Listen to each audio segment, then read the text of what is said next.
यथार्थ मोक्ष पथ।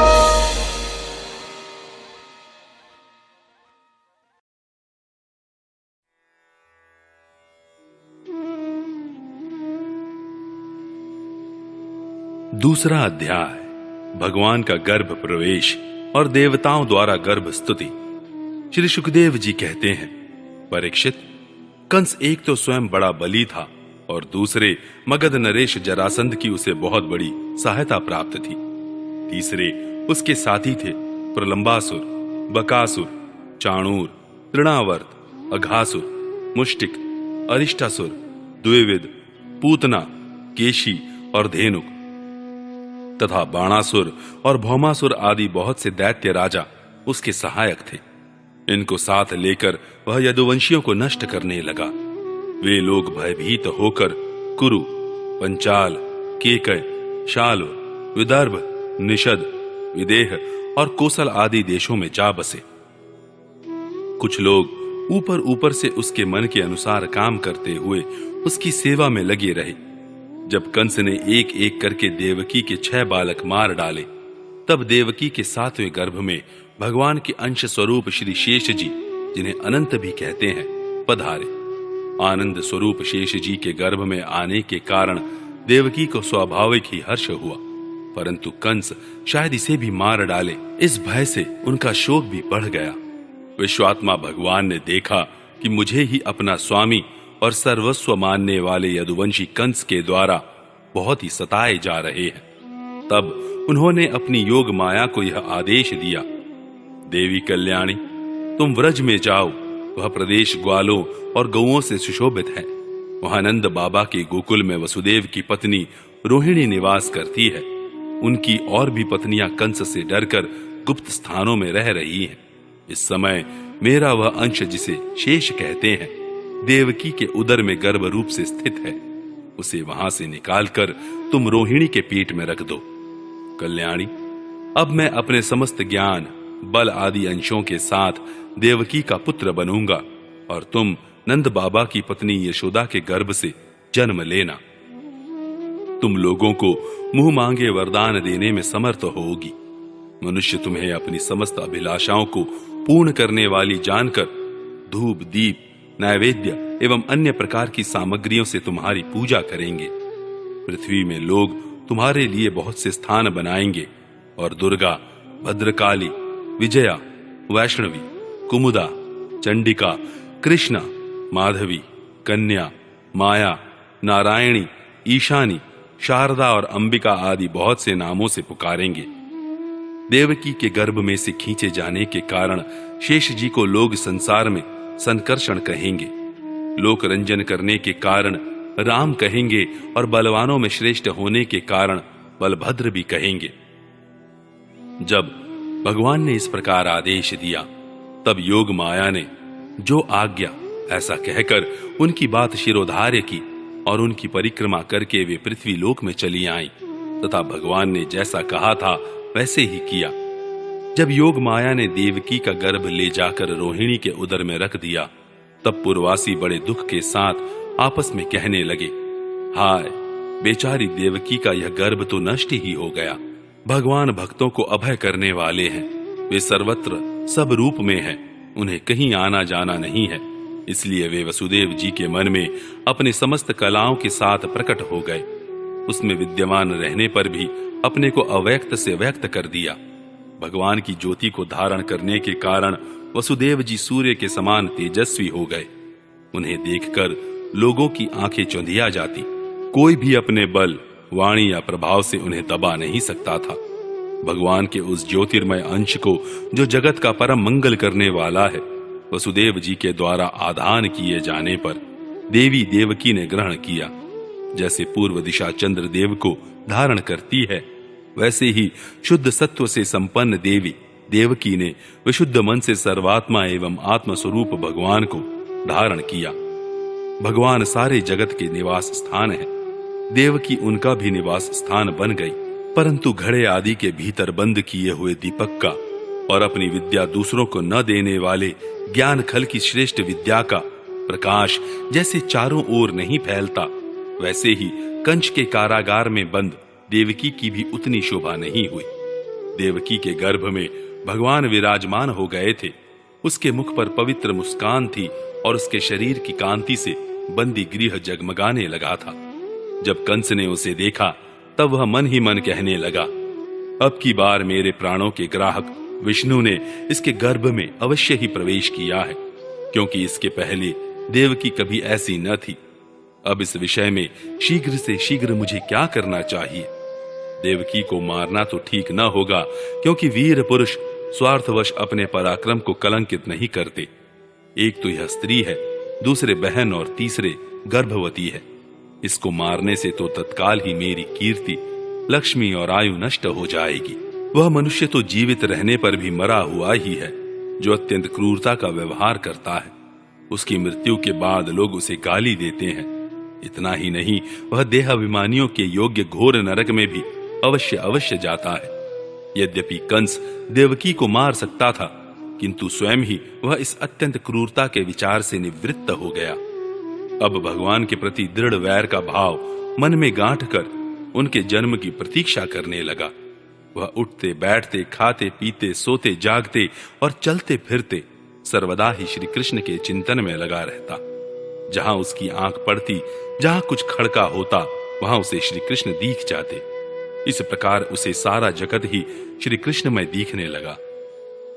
परीक्षित, भगवान शंकर और ब्रह्मा जी कंस के कैद खाने में आए। उनके साथ अपने अनुचरों के सहित समस्त देवता और नारद आदि ऋषि भी थे। वे लोग सुमधुर वचनों से सबकी अभिलाषा पूर्ण करने वाले श्री हरि की इस प्रकार स्तुति करने लगे।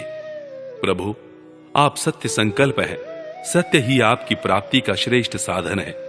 सृष्टि के पूर्व, प्रलय के पश्चात और संसार की स्थिति के समय इन असत्य अवस्थाओं में भी आप सत्य हैं। पृथ्वी, जल, तेज, वायु और आकाश, इन 5 दृश्यमान सत्यों के आप ही कारण हैं और उनमें अंतर्यामी रूप से विराजमान भी हैं। आप इस दृश्यमान जगत के परमार्थ स्वरूप हैं। आप ही मधुरवाणी और समदर्शन के प्रवर्तक हैं। भगवान, आप तो बस सत्य स्वरूप ही हैं। हम सब आपकी शरण में आए हैं। यह संसार क्या है? एक सनातन वृक्ष। इस वृक्ष का आश्रय है एक प्रकृति। इसके 2 फल हैं, सुख और दुख। 3 जड़ें हैं, सत्व, रज और तम। 4 रस हैं, धर्म, अर्थ, काम और मोक्ष। इसके जानने के 5 प्रकार हैं, श्रोत्र, त्वचा, नेत्र, रसना और नासिका। इसके 6 स्वभाव हैं, पैदा होना, रहना, बढ़ना, बदलना, घटना और नष्ट हो जाना। इस वृक्ष की छाल है 7 धातुएं, रस, रुधिर, मांस, मेद, अस्थि, मज्जा और शुक्र। 8 शाखाएं हैं, 5 महाभूत, मन, बुद्धि और अहंकार। इसमें मुख आदि 9 द्वार खोड़र हैं, प्राण, अपान, व्यान, उदान, समान, नाग, कूर्म, कृकल, देवदत्त और धनंजय। ये 10 प्राण ही इसके 10 पत्ते हैं। इस संसार रूप वृक्ष पर 2 पक्षी हैं, जीव और ईश्वर। इस संसार रूप वृक्ष की उत्पत्ति के आधार एकमात्र आप ही हैं। आप में ही इसका प्रलय होता है और आपके ही अनुग्रह से इसकी रक्षा भी होती है। जिनका चित्त आपकी माया से आवृत्त हो रहा है, इस सत्य को समझने की शक्ति खो बैठा है। वे ही उत्पत्ति, स्थिति और प्रलय करने वाले ब्रह्मादि देवताओं को अनेक देखते हैं। तत्वज्ञानी पुरुष तो सबके रूप में केवल आपका ही दर्शन करते हैं। आप ज्ञान स्वरूप आत्मा है। चराचर जगत के कल्याण के लिए ही अनेकों रूप धारण करते हैं। आपके वे रूप विशुद्ध अप्राकृतिक सत्वमय होते हैं और संत पुरुषों को बहुत सुख देते हैं। साथ ही दुष्टों को उनकी दुष्टता का दंड भी देते हैं। उनके लिए अमंगलमय भी होते हैं। कमल के समान कोमल अनुग्रह भरे नेत्रों वाले प्रभु, कुछ बिरले लोग ही आपके समस्त पदार्थों और प्राणियों के आश्रय स्वरूप रूप में पूर्ण एकाग्रता से अपना चित्त लगा पाते हैं और आपके चरण कमल रूपी जहाज का आश्रय लेकर इस संसार सागर को बछड़े के खुर के गड्ढे के समान अनायास ही पार कर जाते हैं। क्यों ना हो, अब तक के संतों ने इसी जहाज से संसार सागर को पार जो किया है। परम प्रकाश स्वरूप परमात्मन, आपके भक्तजन सारे जगत के निष्कपट प्रेमी, सच्चे हितैषी होते हैं। वे स्वयं तो इस भयंकर और कष्ट से पार करने योग्य संसार सागर को पार कर ही जाते हैं, किंतु औरों के कल्याण के लिए भी वे यहाँ आपके चरण कमलों की नौका स्थापित कर जाते हैं। वास्तव में सत्पुरुषों पर आपकी महान कृपा है, उनके लिए आप अनुग्रह स्वरूप ही हैं। कमल नयन, जो लोग आपके चरण कमलों की शरण नहीं लेते तथा आपके प्रति भक्ति भाव से रहित होने के कारण जिनकी बुद्धि भी शुद्ध नहीं है, वे अपने को झूठ मूठ मुक्त मानते हैं। वास्तव में तो वे बद्ध ही हैं। वे यदि बड़ी तपस्या और साधना का कष्ट उठाकर किसी प्रकार ऊंचे से ऊंचे पद पर भी पहुंच जाएं, तो भी वहां से नीचे गिर जाते हैं। परंतु भगवान, जो आपके अपने निज जन हैं, जिन्होंने आपके चरणों में अपनी सच्ची प्रीति जोड़ रखी है, वे कभी उन ज्ञानाभिमानियों की भांति अपने साधन मार्ग से गिरते नहीं। प्रभु, वे बड़े बड़े विघ्न डालने वालों की सेना के सरदारों के सिर पर पैर रखकर निर्भय विचरते हैं। कोई भी विघ्न उनके मार्ग में रुकावट नहीं डाल सकते, क्योंकि उनके रक्षक आप जो हैं। आप संसार की स्थिति के लिए समस्त देहधारियों को परम कल्याण प्रदान करने वाला विशुद्ध सत्वमय सच्चिदानंदमय परम दिव्य मंगल विग्रह प्रकट करते हैं। उस रूप के प्रकट होने से ही आपके भक्त वेद, कर्मकांड, अष्टांग योग, तपस्या और समाधि के द्वारा आपकी आराधना करते हैं। बिना किसी आश्रय के वे किसकी आराधना करेंगे? प्रभु, आप सबके विधाता हैं। यदि आपका यह विशुद्ध सत्वमय निज स्वरूप न हो, तो अज्ञान और उसके द्वारा होने वाले भेदभाव को नष्ट करने वाला अपरोक्ष ज्ञान ही किसी को न हो। जगत में दिखने वाले तीनों गुण आपके हैं और आपके द्वारा ही प्रकाशित होते हैं, यह सत्य है। परंतु इन गुणों की प्रकाशक वृत्तियों से आपके स्वरूप का केवल अनुमान ही होता है, वास्तविक स्वरूप का साक्षात्कार नहीं होता। भगवान, मन और वेदवाणी के द्वारा केवल आपके स्वरूप का अनुमान मात्र होता है, क्योंकि आप उनके द्वारा दृश्य नहीं, उनके साक्षी है। इसलिए आपके गुण, जन्म और कर्म आदि के द्वारा आपके नाम और रूप का निरूपण नहीं किया जा सकता। फिर भी प्रभु, आपके भक्त जन उपासना आदि क्रिया योगों के द्वारा आपका साक्षात्कार तो करते ही है। जो पुरुष आपके मंगलमय नामों और रूपों का श्रवण, कीर्तन, स्मरण और ध्यान करता है और आपके चरण कमलों की सेवा में ही अपना चित्त लगाए रहता है, उसे फिर जन्म मृत्यु रूप संसार के चक्र में नहीं आना पड़ता। संपूर्ण दुखों के हरने वाले भगवान, आप सर्वेश्वर हैं। यह पृथ्वी तो आपका चरण कमल ही है। आपके अवतार से इसका भार दूर हो गया। धन्य है प्रभु, हमारे लिए यह बड़े सौभाग्य की बात है कि हम लोग आपके सुंदर सुंदर चिन्हों से युक्त चरण कमलों के द्वारा विभूषित पृथ्वी को देखेंगे और स्वर्ग लोक को भी आपकी कृपा से कृतार्थ देखेंगे। प्रभु, आप अजन्मा हैं। यदि आपके जन्म के कारण के संबंध में हम कोई तर्क ना करें, तो यही कह सकते हैं कि यह आपका एक लीला विनोद है। ऐसा कहने का कारण यह है कि आप तो द्वैत के लेश से रहित सर्वाधिष्ठान स्वरूप हैं और इस जगत की उत्पत्ति, स्थिति तथा प्रलय अज्ञान के द्वारा आप में आरोपित है। प्रभु, आपने जैसे अनेकों बार मत्स्य, हयग्रीव, कच्छप, नृसिंह, वराह, हंस, राम, परशुराम और वामन अवतार धारण करके हम लोगों की और तीनों लोकों की रक्षा की है, वैसे ही आप इस बार भी पृथ्वी का भार हरण कीजिए। यदुनंदन, हम आपके चरणों में वंदना करते हैं। माताजी, यह बड़े सौभाग्य की बात है कि आपकी कोख में हम सब का कल्याण करने के लिए स्वयं भगवान पुरुषोत्तम अपने ज्ञान, बल आदि अंशों के साथ पधारे हैं। अब आप कंस से तनिक भी मत डरिए। अब तो वह कुछ ही दिनों का मेहमान है। आपका पुत्र यदुवंश की रक्षा करेगा। श्री सुखदेव जी कहते हैं, परीक्षित, ब्रह्मादि देवताओं ने इस प्रकार भगवान की स्तुति की। उनका रूप यह है, इस प्रकार निश्चित रूप से तो कहा नहीं जा सकता। सब अपनी अपनी मति के अनुसार उसका निरूपण करते हैं। इसके बाद ब्रह्मा और शंकर जी को आगे करके देवगण स्वर्ग में चले गए। तीसरा अध्याय, भगवान श्री कृष्ण का प्राकट्य। श्री सुखदेव जी कहते हैं, परीक्षित, अब समस्त शुभ गुणों से युक्त बहुत सुहावना समय आया। रोहिणी नक्षत्र था।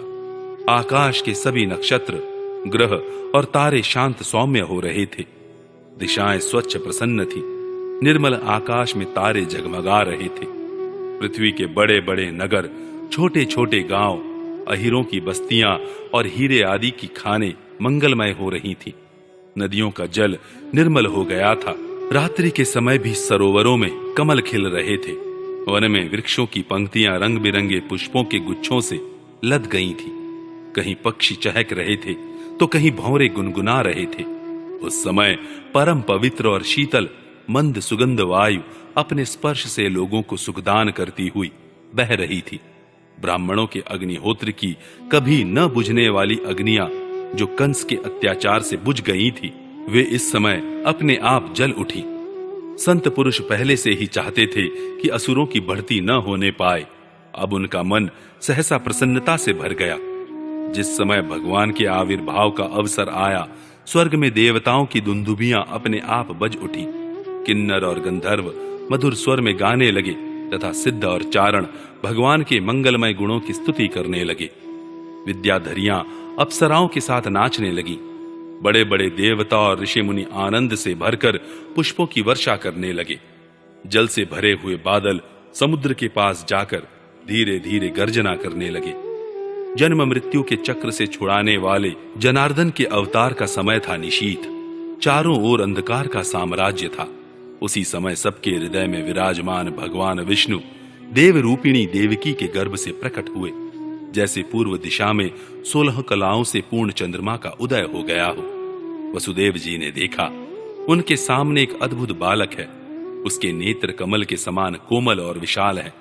4 सुंदर हाथों में शंख, गदा, चक्र और कमल लिए हुए हैं। वक्ष स्थल पर श्रीवत्स का चिन्ह, अत्यंत सुंदर सुवर्णमयी रेखा है। गले में कौस्तुभ मणि झिलमिला रही है। वर्षाकालीन मेघ के समान परम सुंदर श्यामल शरीर पर मनोहर पीतांबर फहरा रहा है। बहुमूल्य वैदुर्य मणि के किरीट और कुंडल की कांति से सुंदर सुंदर घुंघराले बाल सूर्य की किरणों के समान चमक रहे हैं। कमर में चमचमाती करधनी की लड़ियां लटक रही हैं। बाहों में बाजूबंद और कलाइयों में कंकण शोभायमान हो रहे हैं। इन सब आभूषणों से सुशोभित बालक के अंग अंग से अनोखी छटा छटक रही है। जब वसुदेव जी ने देखा कि मेरे पुत्र के रूप में तो स्वयं भगवान ही आए हैं, तब पहले तो उन्हें असीम आश्चर्य हुआ। फिर आनंद से उनकी आंखें खिल उठी। उनका रोम रोम परमानंद में मग्न हो गया। श्री कृष्ण का जन्मोत्सव मनाने की उतावली में उन्होंने उसी समय ब्राह्मणों के लिए 10,000 गायों का संकल्प कर दिया। परीक्षित, भगवान श्री कृष्ण अपनी अंग कांति से सूतिका गृह को जगमग कर रहे थे। जब वसुदेव जी को यह निश्चय हो गया कि ये तो परम पुरुष परमात्मा ही हैं, तब भगवान का प्रभाव जान लेने से उनका सारा भय जाता रहा। अपनी बुद्धि स्थिर करके उन्होंने भगवान के चरणों में अपना सिर झुका दिया और फिर हाथ जोड़कर वे उनकी स्तुति करने लगे। वसुदेव जी ने कहा, मैं समझ गया कि आप प्रकृति से अतीत साक्षात पुरुषोत्तम हैं। आपका स्वरूप है केवल अनुभव और केवल आनंद। आप समस्त बुद्धियों के एकमात्र साक्षी हैं। आप ही सर्ग के आदि में अपनी प्रकृति से इस त्रिगुणमय जगत की सृष्टि करते हैं। फिर उसमें प्रविष्ट न होने पर भी आप प्रविष्ट के समान जान पड़ते हैं। जैसे जब तक महत्तत्व आदि कारण तत्व पृथक पृथक रहते हैं, तब तक उनकी शक्ति भी पृथक पृथक होती है। जब वे इंद्रियादि 16 विकारों के साथ मिलते हैं, तभी इस ब्रह्मांड की रचना करते हैं और इसे उत्पन्न करके इसी में अनुप्रविष्ट से जान पड़ते हैं। परंतु सच्ची बात तो यह है कि वे किसी भी पदार्थ में प्रवेश नहीं करते। ऐसा होने का कारण यह है कि उनसे बनी हुई जो भी वस्तु है, उसमें वे पहले से ही विद्यमान रहते हैं। ठीक वैसे ही बुद्धि के द्वारा केवल गुणों के लक्षणों का ही अनुमान किया जाता है और इंद्रियों के द्वारा केवल गुणमय विषयों का ही ग्रहण होता है। यद्यपि आप उनमें रहते हैं, फिर भी उन गुणों के ग्रहण से आपका ग्रहण नहीं होता। इसका कारण यह है कि आप सब कुछ हैं, सबके अंतर्यामी हैं और परमार्थ सत्य आत्म स्वरूप है। गुणों का आवरण आपको ढक नहीं सकता, इसलिए आप में न बाहर है न भीतर। फिर आप किस में प्रवेश करेंगे? जो अपने इन दृश्य गुणों को अपने से पृथक मानकर सत्य समझता है, वह अज्ञानी है। क्योंकि विचार करने पर ये देह गेह आदि पदार्थ वाग विलास के सिवा और कुछ नहीं सिद्ध होते। विचार के द्वारा जिस वस्तु का अस्तित्व सिद्ध नहीं होता बल्कि जो बाधित हो जाती है, उसको सत्य मानने वाला पुरुष बुद्धिमान कैसे हो सकता है? प्रभु, कहते हैं कि आप स्वयं समस्त क्रियाओं, गुणों और विकारों से रहित हैं। फिर भी इस जगत की सृष्टि, स्थिति और प्रलय आपसे ही होते हैं। यह बात परम ऐश्वर्यशाली पर ब्रह्म परमात्मा आपके लिए असंगत नहीं है, क्योंकि तीनों गुणों के आश्रय आप ही हैं। इसलिए उन गुणों के कार्य आदि का आप में ही आरोप किया जाता है। आप ही तीनों लोकों की रक्षा करने के लिए अपनी माया से सत्वमय शुक्ल वर्ण धारण करते हैं। उत्पत्ति के लिए रज प्रधान रक्त वर्ण और प्रलय के समय तमोगुण प्रधान कृष्ण वर्ण स्वीकार करते हैं। प्रभु, आप सर्वशक्तिमान और सबके स्वामी हैं। इस संसार की रक्षा के लिए ही आपने मेरे घर अवतार लिया है। आजकल कोटि कोटि असुर सेनापतियों ने राजा का नाम धारण कर रखा है और अपने अधीन बड़ी बड़ी सेनाएं कर रखी हैं। आप उन सब का संहार करेंगे। देवताओं के भी आराध्य देव प्रभु, यह कंस बड़ा दुष्ट है। इसे जब मालूम हुआ कि आपका अवतार हमारे घर होने वाला है, तब उसने आपके भय से अपने बड़े भाइयों को मार डाला। अभी उसके दूत आपके अवतार का समाचार उसे सुनाएंगे और वह अभी अभी हाथ में अस्त्र लेकर दौड़ा आएगा। श्री सुखदेव जी कहते हैं, परीक्षित, इधर देवकी ने देखा कि मेरे पुत्र में तो पुरुषोत्तम भगवान के सभी लक्षण मौजूद हैं। पहले तो उन्हें कंस से कुछ भय मालूम हुआ, परंतु फिर वे बड़े पवित्र भाव से मुस्कुराती हुई स्तुति करने लगी। माता देवकी ने कहा, प्रभु, वेदों ने आपके जिस रूप को अव्यक्त और सबका कारण बतलाया है, जो ब्रह्म ज्योति स्वरूप, समस्त गुणों से रहित और विकारहीन है, जिसे विशेषण रहित, अनिर्वचनीय, निष्क्रिय एवं केवल विशुद्ध सत्ता के रूप में कहा गया है, वही बुद्धि आदि के प्रकाशक विष्णु आप स्वयं हैं। जिस समय ब्रह्मा की पूरी आयु 2 परार्ध समाप्त हो जाते हैं, काल शक्ति के प्रभाव से सारे लोक नष्ट हो जाते हैं। पंच महाभूत अहंकार में, अहंकार महत्तत्व में और महत्तत्व प्रकृति में लीन हो जाता है। उस समय एकमात्र आप ही शेष रह जाते हैं। इसी से आपका एक नाम शेष भी है।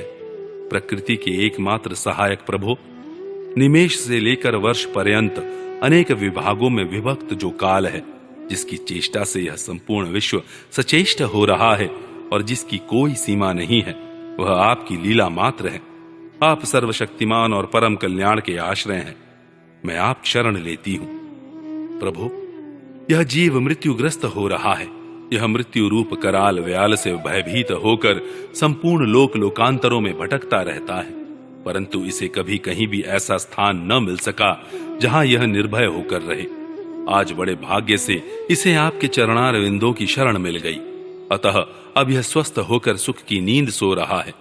औरों की तो बात ही क्या, स्वयं मृत्यु भी इससे भयभीत होकर भाग गई है।